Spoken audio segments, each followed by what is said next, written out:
Thank you for inviting me to this platform. So, I'll just talk about some things some philosophies which are on which Vidya Mandir classes is based. Many times, the central idea is usually very simple and very brief. But to make it convincing, to put it across, you need to, talk a lot about the background and all those things. So, to put the entire philosophy of Vidya Mandir classes into a correct perspective, uh, I would like to begin with a statement by Steve Jobs. Uh, Once Steve Jobs has said that there are people around here who start companies just for making money. But well, the great companies, that's not what they are about. So it's a very simple statement, but I would say very profound statement. And uh, all that Silicon Valley boom and everything. Earlier, when in computers, computer science कोई subject नहीं होता था. Even I entered into IIT in 1981. तो 1981 में computer science as such जो branch होती थी सिर्फ एक ही जगह होती थी, कानपुर में होती थी और कहीं नहीं होती थी, और बहुत सिलेक्ट लोग लेते थे. मेरा जैसे रैंक 81 आया था तो मुझे कानपुर में कंप्यूटर साइंस जस्ट मिल रही थी, I was among the last. तो बट लेकिन मुझे दिल्ली में रहना था, सो आई जॉइंड IIT दिल्ली. और वहाँ पर कंप्यूटर साइंस नहीं थी, किसी IITs में नहीं थी, मतलब और किसी इंजीनियरिंग कॉलेज में तो कोई मतलब चांस ही नहीं है. IITs में भी सिर्फ एक होता था, कानपुर. तो वहाँ स्पेशलाइजेशन कहते थे लास्ट फोर्थ ईयर में will do some you can do specialisation in computer science, but as such computer science is not a separate branch in IIT. तो कंप्यूटर साइंस कोई सब्जेक्ट नहीं था. तो कंप्यूटर्स में जो लोग आए बिगनिंग में 70s में, वो लोग फिज़िक्स से आए, मैथमेटिक्स से आए, इवन म्यूज़िक से आए और जूलॉजी से आए. ऐसे ऐसे लोग हैं जो बिल्कुल अलग अलग field. It was like a hobby for them. Computers originated as a hobby for many people. तो जब वो लोग आए वहाँ पर, तो they were not coming in to it to make some big companies और do some great business to make money. They were just passionate about something and they were working. So great things are done only not when you plan to do great things, but when you are really passionate into something, then great things are automatically done by those people. जैसे जैसे Steve jobs तो बाद में आए हैं, उनसे पहले जो मतलब स्टीव जॉब्स जो आप पढ़ोगे तो वो लिखते हैं कि दे वर माई हीरोज, जो मतलब इंटेल जिन्होंने बनाया, Robert Noyce and Andy, and there were many people who build that Silicon Valley. ये सिलिकॉन वैली जो जो वर्ड स्टार्ट हुआ, तो वो जो लोग थे, you must have heard about David Packard, जो HP हम यूज़ करते हैं HP के प्रिंटर और कंप्यूटर्स. तो ये सब लोग they didn't come into it to make money or to make great companies or something great businesses. They were just passionate about that. So this is the background of that statement that Steve Jobs said, that great companies are not about making money. So अभी मैंने ये सब चीज़ें अभी पढ़ी है. क्या होता है कि आजकल सोशल मीडिया में ये सब कोट्स वगैरह बहुत चलते हैं, तो इतना फेक चलते हैं. मतलब अभी कल रात को ही मैं एक पढ़ रहा था, because I am interested in music, तो फेसबुक मुझे म्यूज़िक की चीज़ें दिखाता है. तो the difference between ordinary and extraordinary is practice. तो ये नीचे लिखा हुआ था Pandit Bhimsen Joshi. I don't know whether you must have heard. Government तो भारत रत्न भी दे देती है म्यूजिशियंस को, लोगों को पता नहीं, लेकिन इंडियंस को. तो he was very great classical vocalist, Bhimsen Joshi. Have you heard of it? Have you heard of his name? Many of you have heard. तो मुझे नहीं लगा ये ठीक कि ये भीमसेन जोशी का स्टेटमेंट मुझे नहीं लगता है. तो मैंने थोड़ा सा गूगल सर्च किया, चलो कुछ अच्छा है, टेक्नोलॉजी में अच्छी चीज़ें भी तो है ना, ख़राब चीज़ें हैं तो अच्छी चीज़ें भी हैं. तो सर्च से पता चल जाता है. तो पता चला कि this was a quote by Vladimir Horowitz, a Russian violinist, very famous Russian violinist. तो कभी भी कोट्स वगैरह पढ़ते हो ना, जरा सर्च करो. आइंस्टाइन के नाम पे तो पता नहीं क्या क्या चलता है सोशल मीडिया पे, कुछ भी लिख देते नीचे एल्बर्ट आइंस्टाइन, होता नहीं है उसका. तो मैंने चेक किया कि सच में ये है, तो ये स्टीव जॉब्स का ही स्टेटमेंट था। तो इसमें जो, अब जैसे आपने सुना होगा ना, स्टे हंग्री स्टे फुलिश, ये तो सबने सुना होगा, आप सब लोग बिजनेस से कनेक्टेड सबने सुना होगा। तो पता नहीं होता ज़्यादातर लोगों को ये किसका है। भाई आप लोगों को किसका है ये स्टे हंग्री स्टे फुलिश? अभिषेक किसका है? हाँ, स्टीव जॉब्स का ही है ना? ये नहीं है यार स्टीव जॉब्स का, स्टीव जॉब्स का नहीं है ये। स्टीव जॉब्स को ये पसंद था, जिस आदमी ने ये दिया था ना, स्टीव जॉब्स ने उसका ऑटोग्राफ मांगा था। तो this was done by Stewart brand, एक द होल अर्थ कैटलॉग करके मैगजीन होती थी। उस मैगजीन के बैक पेज पर उसने अच्छा लगा ये इसको, तो उसने खुद ये लिखा। तो स्टीव जॉब्स ने उसको लेटर लिखा कि मुझे इस मैगजीन के इस कोट जहाँ आपने डाला है ना, इसके नीचे अपना ऑटोग्राफ देके you just send me your autograph, I want it. तो सब लोग, क्योंकि उसने पॉपुलराइज कर दिया, तो ये सोचते हैं लोग स्टीव जॉब्स का है। तो खैर, तो एक्चुअली सेंट्रल आइडिया यही है, जब when I passed out of IIT, उससे पहले ही ये सब हो चुका था। क्योंकि when I was in school, I used to teach my seniors mathematics and specially science and mathematics, क्योंकि मुझे बड़ा इंटरेस्ट था, मज़ा आता था पढ़ने में। तो इसलिए मैंने नेक्स्ट क्लास का सिलेबस कर लेता था। तो शुरू से ही एक हैबिट थी कि एक शौक था, पैशन था कि जो कुछ अपने माइंड में है, जो कुछ नॉलेज है, you know put it across to others, to communicate it to others. ये एक जॉय होता है जो बहुत सारे लोगों में होता है। तो आईआईटी से पास आउट करके तो एक साल मैंने कुछ नहीं किया, I didn't take any job and anything, I didn't want to go to you know industry. तो एक साल पास आउट करके सोचा क्या करना है, क्योंकि उस time I am talking about I think in 1985, I pass out in 1985। So back that at that time it was not a test prep, was not a business, ऐसी कोई चीज़ एग्जिस्ट ही नहीं करती थी। तो अभी टर्म आया 2-3 साल पहले, 10 साल पहले शायद, टेस्ट प्रेप का। तो उस टाइम तो ये होता था कि भाई स्कूल में पढ़ाई कर रहे हैं बच्चे, तो कुछ नहीं समझ में आ रहा है तो किसी से ट्यूशन ले लो, और शायद बेटर कुछ मार्क्स आ जाएंगे जो बच्चों से नहीं, बल्कि वो students who are not able to even take good marks there, so to take or they are not hopeful of even getting passed, so they used to take tuitions. तो उस टाइम ऐसा मैंने देखा कि स्पेशली साइंस में और mathematics में भी लोगों को बड़ा डिफ़िकल्ट लगता है, मतलब लोग एंजॉय नहीं करते, लोग स्ट्रगल करते हैं, और मतलब ऐसे पढ़ते हैं साइंस को, फिज़िक्स को, जैसे कोई मतलब हिस्ट्री में कुछ कोई याद करता है, मेमोराइज करता है। और जो टीचर्स हैं और इतने सारे जो इवन जो लोग ट्यूशन पढ़ाते हैं, उन लोगों को भी खुद को भी क्लियर नहीं है सब्जेक्ट्स, क्योंकि अच्छे लोग नहीं थे उसमें। तो ऐसा लगा कि it is like a torture for most of the students except very few. 90% students के लिए तो टॉर्चर है यार, पढ़ाई करनी है तो करनी है, पेरेंट्स भी कह रहे हैं अपनी लाइफ बनानी है तो पढ़ाई करनी पड़ेगी, इसलिए पढ़ाई कर रहे हैं। There is no enjoyment in studying, in learning, just because it is important, it is needed for our future survival, so that's why we are studying. तो ये बच्चे सोच के पढ़ाई करते थे।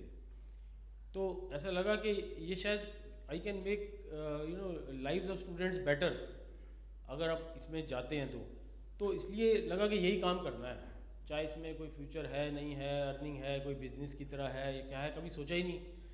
तो जैसे वो ये स्टेटमेंट की बात कर रहे हैं ना, स्टे हंग्री स्टे फुलिश में बहुत लोगों को तो पता भी नहीं होता हंग्री का एक्चुअली सेंस क्या बनता है। स्टे हंग्री में it is not that remain hungry, don't even if you don't earn money, don't worry, वो नहीं है उसका मतलब। तो stay hungry means stay hungry for new ideas, stay hungry for learning basically. तो ऐसा लगता था कि यार कुछ होगा या नहीं होगा अपने को सोचना नहीं है, और बस जो काम अच्छा लग रहा है, जो पैशन है वही करना है।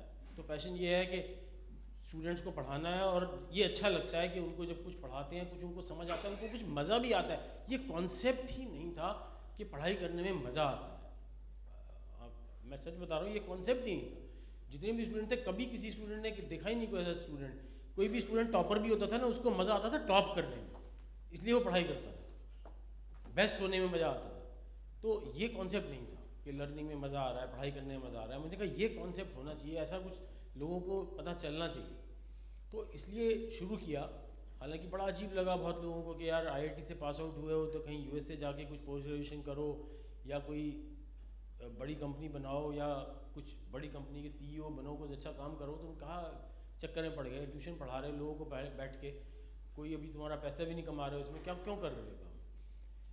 तो इस तरह का कल्चर भी नहीं था। अभी तो कल्चर है, अभी तो बहुत सारे लोग हैं जो ऐसे स्टैनफोर्ड से पढ़ के वापस आ जाते हैं, सोशल वर्क करते हैं, बहुत सारे लोग हैं कि पैशन फॉलो करते हैं, लेकिन वो उस टाइम वो भी नहीं था। तो बड़ा सरप्राइजिंग था लोगों के लिए, बड़ा अपोजिशन मिला सोसाइटी से, पेरेंट्स को भी बहुत लोगों ने कहा कि बच्चों को समझाओ क्या कर रहे हैं। तो along with my elder brother, हम दोनों भाई एक ही टाइम पे पास आउट हुए 1985 में IIT दिल्ली से। तो हमने सोचा लेकिन यार ये अच्छा लग रहा है तो यही करना है, जो होगा देखा जाएगा। कुछ तो सर्वाइवल हो ही रहा है, घर है, रहने के लिए घर है, पेरेंट्स का घर है, बहुत बड़ा घर है, इसमें हम रह लेंगे, कोई चिंता नहीं है सर्वाइवल की, अब ये करना ही है बस।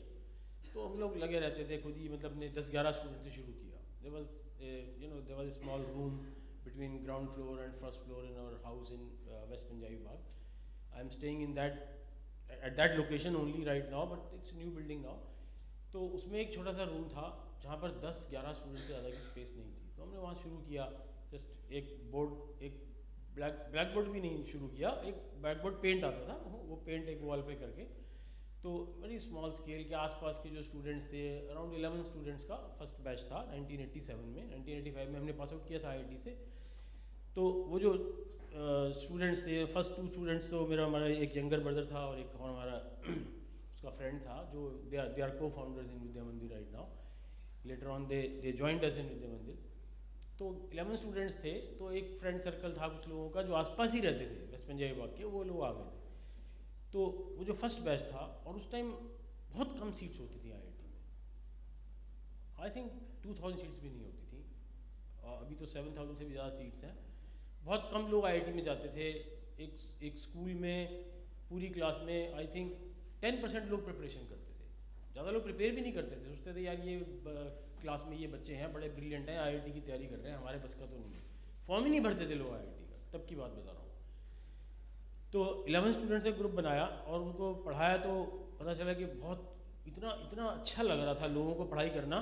मतलब ऐसा होना चाहिए, हमारा सोचना ये था कि ऐसा होना चाहिए कि स्टूडेंट घर जाके कहे मुझे पढ़ाई के अलावा कुछ करने में अच्छा ही नहीं लग रहा। क्योंकि आज की डेट में भी इतना कंपटीशन है। अभी कल भी लास्ट वीक भी हम लोग एक सेमिनार कर रहे थे, उसमें न्यू जो स्टूडेंट स्टार्ट कर रहे हैं प्रिपरेशन, तो उनको मैं बोल रहा था कि देखो स्कूल भी जाना है, यहाँ पर भी क्लास अटेंड करनी है, तो हमारे पास टाइम कितना है, टाइम इतना कम है कि उसमें आपको कुछ और करने का टाइम नहीं है। इतनी पढ़ाई करनी पड़ती है कि कुछ और आप कर ही नहीं सकते, आपको हर समय यही करना है। तो कैसे कर सकते हो? तभी कर सकते हो ना जब अच्छा लगेगा करना, जब मज़ा आएगा करना, तभी कर सकते हो, वरना तो तुम्हारा ब्रेन ही थक जाएगा, तो तुम क्या एग्ज़ाम में सॉल्व करोगे।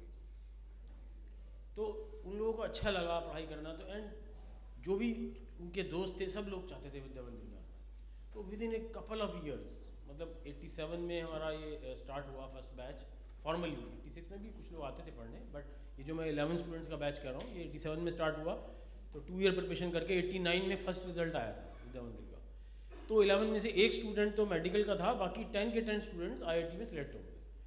तो इतना मतलब पॉपुलर हो गया वर्ड ऑफ माउथ से, कोई एडवर्टीजमेंट नहीं, कुछ नहीं, वर्ड ऑफ माउथ से, कि विद इन मतलब 5-6 years, with in A decade कह सकते हो आप, हमारे पास 10,000 से ज़्यादा स्टूडेंट्स एडमिशन लेने आते थे। So right now I am talking about late 90s। और 10,000 में से आप बिलीव नहीं करोगे हम कितने स्टूडेंट्स को पढ़ाते थे। हम 10,000 में से सिर्फ 160 स्टूडेंट्स को पढ़ाते थे।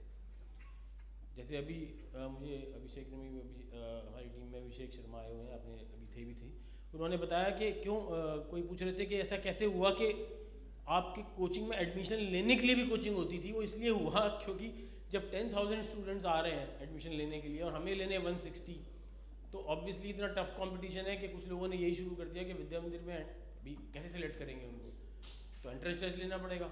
तो एंट्रेंस टेस्ट एक मतलब एक इट वाज ए कंपल्शन, एक मजबूरी से हो गई थी।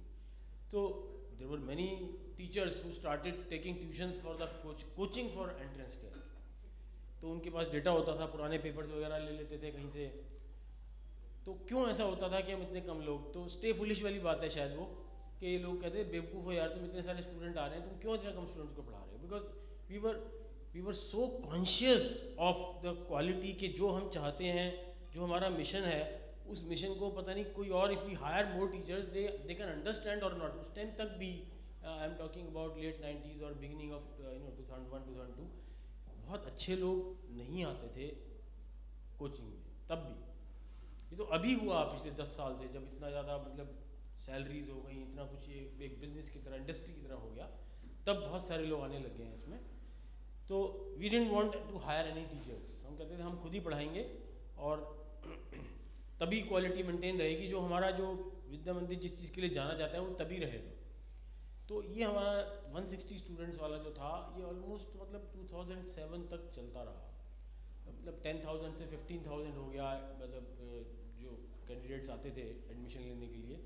तो फिर क्या होता है कि एक टाइम पर आकर एक सर्वाइवल ही डिफ़िकल्ट हो जाता है। जब आप इतना छोटा करते हो, इतना कर रहे हो, तो फिर जो कंपटीशन होगा वो उसमें कहीं ना कहीं लूप होल्स निकाल के आपको सर्वाइव नहीं करने देगा। और पिछले 20 साल में तो काफ़ी ज़्यादा हमारी जो coaching industry, specially IIT JEE की बात कर रहा हूँ, here are people from different industries, तो वो काफ़ी अनएथिकल हो चुकी है। तो सर्वाइवल के लिए हमें सोचा कि थोड़ा एक्सपेंड करना पड़ेगा, क्योंकि क्या होता था कि जो कंपटीशन था वो ऐसे करते थे कि स्टूडेंट्स को आने नहीं देते थे। उनको स्टूडेंट्स को मतलब 9th क्लास से, 8th क्लास से, 7th क्लास से जो भी ब्राइट स्टूडेंट्स हैं सबको कलेक्ट कर लिया, पिकअप कर लिया। हमारी फ़िलासफ़ी हमेशा ऐसी थी कि इस तरह की इतना ज़्यादा ग्रूलिंग कंपटीशन में a child should go only when he is at least 15 years old, because when he is too young he should give himself or herself a chance to know, to expose to more extracurricular things. इतना नहीं one sided होना चाहिए एक छोटे बच्चे को। तो हम लोग 7th, 8th, 9th की हमारी कोचिंग नहीं होती थी, तो बहुत सारे लोगों ने 7th, 8th, 9th से पिकअप करना शुरू कर दिया अच्छे स्टूडेंट्स को, तो हमारे पास अच्छे स्टूडेंट्स आने बंद हो गए थे। तो इसलिए हमने सोचा कि हमें थोड़ा एक्सपैंड करना पड़ेगा। तो first expansion started around 2008, and that too around that time we were so conscious that हम ये अलाउ करते थे उन लोगों को जो हमारे एक्स स्टूडेंट्स थे। Only ex students were allowed to teach in VMC। I am talking about 2007, 2008, 2009, almost 15 years बैक। तो उसके बाद जब बहुत अच्छे अच्छे लोग भी आने लगे, जो अच्छे टीचर्स भी इस इंडस्ट्री में आने लगे, तो हमने थोड़ा फिर बाद में एक्सपेंड किया आफ्टर 2010। तो एनरोलमेंट थोड़ा उसके बाद बढ़ाया, लेकिन तो उस टाइम लोगों ने एक्सेप्ट नहीं किया। लोगों को लगता था यार विद्या मंदिर तो खास इसीलिए है कि बहुत कम लोगों को लेता है और बहुत स्पेशलाइज करते हैं, बहुत ज़्यादा ध्यान देते हैं बच्चों पर। तो इनिशियली रेपुटेशन को एक तरह का शॉक भी लगा कि यार ये भी कमर्शियल हो गया बाकी लोगों की तरह। तो अब तो ये विद्या मंदिर डिल्यूट हो गया। ये पॉइंट बनाया, कंपटीशन ने ये पॉइंट बनाया कि उनको एक पॉइंट मिला कि यार इनकी खास बात यही थी कि बड़े सिलेक्टेड लोगों को लेते हैं और बहुत ध्यान से पढ़ाते हैं। अब इन्होंने एक्सपेंड किया ना, अब इसको लूपहोल बना लो, अब इसको पकड़ लो। तो उन्होंने ये सब बनाना शुरू कर दिया कि भाई फाउंडर्स तो अब बैक सीट पर हो गए हैं और अब ये तो they don't take interest in the in their business, और अब बहुत लोग आ गए हैं और एक्सपेंशन हो गया है और लोग आ गए हैं, इन्वेस्टर्स आ गए हैं, अब ये डिल्यूट हो गया, अब भी वैसा नहीं रहा। तो मैं कहता चलो कम से कम उन लोगों ने ये तो माना कि पहले अच्छा था ये। वो कहते हैं अब वैसा नहीं रहा जैसा पहले था ये। तो इस तरह के एडवर्टीजमेंट, मतलब you won't believe it, some if you don't know, कि फुल पेज के एडवर्टीजमेंट कॉम्पिटिटर्स देते थे और उसमें शायद हमारा मेंशन करते थे कि मतलब बहुत टारगेटेड ऐड होता था, मेंशन करते थे कि ये सब लोग हैं, और ये अपने काउंसलर्स को बोलते थे कि अब ये स्प्रेड कर दो कि जो बड़े भैया, मतलब my elder brother is called बड़े भैया, आई एम कॉल्ड छोटे भैया। तो ये पेयर चलता है मतलब अर्ली 90s से, तो ये बड़े फेमस नाम हैं। तो और मार्केटिंग के लोग कहते हैं कि इनको छोड़ना नहीं है, हम इनको यूज़ करेंगे, बड़े भैया छोटे भैया। तो वो कहते थे बड़े भैया तो अमेरिका चले गए हैं और छोटे भैया स्विट्ज़रलैंड चले गए हैं और ये लोग अब हैं ही नहीं, ये तो अब जिन्होंने तो सेल कर दिया। इस तरह की उन्होंने बातें, जबकि we were all the time from early morning till late evening we were sitting there in Vidya Mandir. तो उन्होंने ये सब स्प्रेड करना शुरू कर दिया। But I would like to tell कि आज की डेट में भी मैं क्लासेस लेता हूँ, बहुत सारे स्टूडेंट्स को अभी भी पढ़ाता हूँ, क्लास लेता हूँ। क्यों लेता हूँ? क्योंकि मुझे तो बिजनेस से मतलब ही नहीं है ना। मेरा my soul is in teaching, so how can I leave teaching? Even I will take class even if I am 75 years old और 80 years old। मैं एक अभी स्टूडेंट आया था तो मुझे कहता है कि सर मेरे फादर को आपने पढ़ाया था तो मैं इसलिए आपसे मिलना चाहता था। तो मैंने कहा बेटा मैंने तेरे फादर को पढ़ाया था, I want to see a student who says that आपने मेरे ग्रैंडफादर को पढ़ाया था। तो अगर हमारी मार्केटिंग टीम इस अनएथिकल इंडस्ट्री में जो हम एथिक्स से चल रहे हैं उसको सर्वाइवल में हेल्प करती है, तो I definitely one day will come that I will see that day, I want to see that day. तो अभी तो क्या है कि हमारा अभी भी हमने ऐसा रखा हुआ है कि हम ऐसे रैंडमली किसी को मतलब फ्रेंचाइजी नहीं देते हैं। हमने दिल्ली एनसीआर में, क्योंकि हम लोग बिल्कुल अच्छे से इसको कंट्रोल कर सकते हैं, क्वालिटी को कंट्रोल कर सकते हैं, तो दिल्ली एनसीआर में ही हम ज़्यादा एक्सपेंड करते हैं अभी भी। और कितने सेंटर्स हो गए हैं बीएमसी के और क्या हो गया, ये सब तो देखो बातें करने का फ़ायदा नहीं है। सब तो कोई गूगल करेगा तो उसको मिल जाएगा, हमारी वेबसाइट पर भी होगा, तो वो सब तो नहीं करूँगा। बट सिर्फ मैं ये कहना चाहूँगा कि जो लोग पैशनेट होते हैं अपने काम के लिए, और अभी जैसे मेरिटो के बारे में ही बात कर रहे थे तो मैं सुन रहा था क्या मैंने पूछा आप लोग क्या काम करते हो, क्योंकि we are using their sales force. But क्या होता है कि हमारे यहाँ जो लोग हैं जो ये सब मार्केटिंग और सेल्स वगैरह देखते हैं, तो हम लोग पता भी नहीं होता क्या कर रहे हैं। वी आर एकेडमिशियंस, तो हम एकेडमिक्स में ही रहते हैं। तो वो सरप्राइज हो रहे थे कि भाई आप यूज़ कर रहे हो हमारी सर्विसेज, आप पूछ रहे हो कि आप क्या करते हो। तो पता चला कि बहुत सारी चीज़ें, क्योंकि वर्ल्ड इज़ चेंजिंग रैपिडली और इतना कॉम्प्लेक्स हो गया वर्ल्ड के, बहुत सारी नई रिक्वायरमेंट्स क्रिएट हो रही है। तो इसलिए बहुत सारे फील्ड्स क्रिएट हो रहे हैं। Everybody can make this a better world in his own way. तो आपका कुछ पैशन होना चाहिए कि मैं इस चीज़ को कुछ बेटर कर सकता हूँ। जैसे हमने सोचा कि यार हम इस साइंस टीचिंग को और मैथ्स टीचिंग को बेटर कर सकते हैं स्टूडेंट्स के लिए। तो आप किस चीज़ में बेटर कर सकते हो, कहाँ आपका पैशन है कि ये चीज़ और अच्छी हो सकती है। कुछ लोगों ने सोचा कि हम कंप्यूटर्स को बेटर कर सकते हैं, तो वो कंप्यूटर्स में चले गए। तो जहाँ आप कुछ बेटर कर सकते हो, वहाँ आपका पैशन है, तो आप उसी को फॉलो, आप उसमें जाओ। और आप सोचो मत कि हम कितने बड़े हो जाएंगे या हमारी कंपनी कितनी बड़ी हो जाएगी, कितनी बड़ी इन्वेस्टमेंट हमें मिल जाएगी। these things are side effects. ये अपने आप होता है। एटलीस्ट मैं अपने एक्सपीरियंस से बता रहा हूँ कि ये सुनने में अच्छा लग रहा होगा, इसलिए नहीं बता रहा हूँ, बट ये एक्चुअली होता है कि if you go on following your passion wholeheartedly, तो बाकी सारी चीज़ें अपने आप फॉलो करती हैं। And in this world there everybody can find what is my passion, और उसमें होल हार्टेडली अगर वो लगा रहता है तो डेफिनेटली कुछ होता है। कई ऐसे होते हैं लोग अपना कुछ स्टार्टअप शुरू किया, बस उनको यही एम होता है कि मुझे कुछ बड़ी सी इन्वेस्टमेंट मिल जाए, और जैसे ही कुछ हो जाता है तो बस उसको यूज़ करना शुरू कर दो। उनका ध्यान इस पर होता है कि यार मैं बड़ा आदमी बन जाऊँ बस। तो जैसे मैंने स्टेटमेंट से शुरू किया ना, स्टीव जॉब्स की स्टेटमेंट बोली, तो आप इसको ध्यान रखना कि यही अगर होगा ना, यही पैशन होगा। I don't think anybody is older to me than in age here. I'll be 60 this year. Is anybody above 60 here? I don't think. हाँ, तो कोई बात नहीं, मुझे अपना एल्डर मान के ही आप मेरा एक्सपीरियंस सुन सकते हो। तो it was, I think that's all. It was nice talking to you, and I am here if you want to interact with me. It will be nice to interact with you.